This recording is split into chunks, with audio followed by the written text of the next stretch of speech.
Mina ividiyo mangibona ukuthi angiyithandi ngiyaye ngidlule. Nawe ke makwenzekile wabona ividiyo yami ungayithandi woyidlula. Ungangizeli ngalomqondo ukuthi ufuna ukungitshela. Angisebenzi lo ngqondo mina. Angudlali nje umdlalo wephuphuku lokuthi kufanele sigivaneke manje ufuna ukungigiva nami fanele ngiphendule. Angidlali lo ngqondo leyo mina. Ngeke nje ngize ngiphendulane nawe wena mawuthi wena uza ngenqondo ukuthi ufuna ukungitshela nami sengizophendulaka ngidlali lo nto leyo mina. Ngizoyisusa nje comment yakho ngoba vele mangena mina la ku TikTok ngiyengibheka ama comment into yokuqala ngiyenze ngiyangisusa ama comment eziphuphuku bese kuyimake ngiyaphendulaka ama comment alabo abantu engibabona ukuthi ingqondo yabo yaphila. Namhlanje ngifuna ukunixwayisa ngobungozi bokuhlaba. Uyabona kuyingozi ukuthi uthande idlozi kuze kweqe.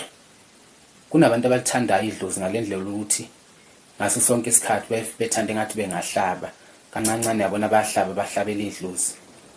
Kunento ebizwa ngokuthi i-shape shifting spirit. Angazi ukuthi leli gama ngingachaza ngithini ngesiZulu. Kodwa kusho ukuyiguqula kwemoya. Amadimoni akwazi ukuthi eyiguqule ezenze noma isiphi isimo asifunayo.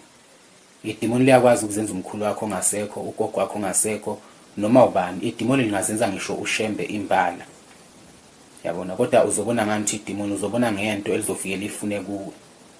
Amadimoni muswajwayezile ukuhlaba ebona ukuthi ngaso sonke isikhathi la ekhaya kuchitheka igazi. Aye ezokwakha lapho ehlale lapho enzele ukuthi ondleke ngaleli igazi lelo hleze uchitha wena leyinkukhu nenkomo ngabe yinje oyoyihlabe uthi uhlabele idlozi. Bese ke ezondla ngalo leli gazi ohleze wena uchitha lana. Uyothi usukhathele ukuyenza lento usungasayenzi bese yaqala manje amadimoni ehlabela wona. Azoyihlabela kanjani? Azoyihlabela ngokuthi ebulala umuntu la ekhaya yazi ukuthi makufa umuntu wena uzohlaba kuchitheka igazi wona ukuze uzokwazi ukuthi ehle.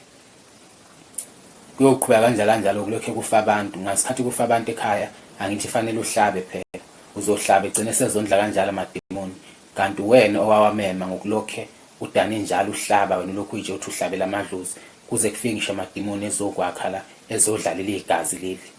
Futhi ayikho into ozobungayenza ukuvimba lo nto leyo ngoba kunabantu abathi amadimoni eza kanjani ngoba phela mina mangihlaba okhokho ngibabiza ngamagama. Ayisebenzi le nto leyo. Ungacabanga ukuthi ubiza umuntu emsamo ngegama kuyawavimba amadimoni ukuthi nawe engafika nje kahle amadimoni nawe ezohlanganyela kanye nalabo khokho suke wena ubabiza edle futhi igazi ngoba ngisho nabo khokho bakho abanawo amandla okuvimba amadimoni.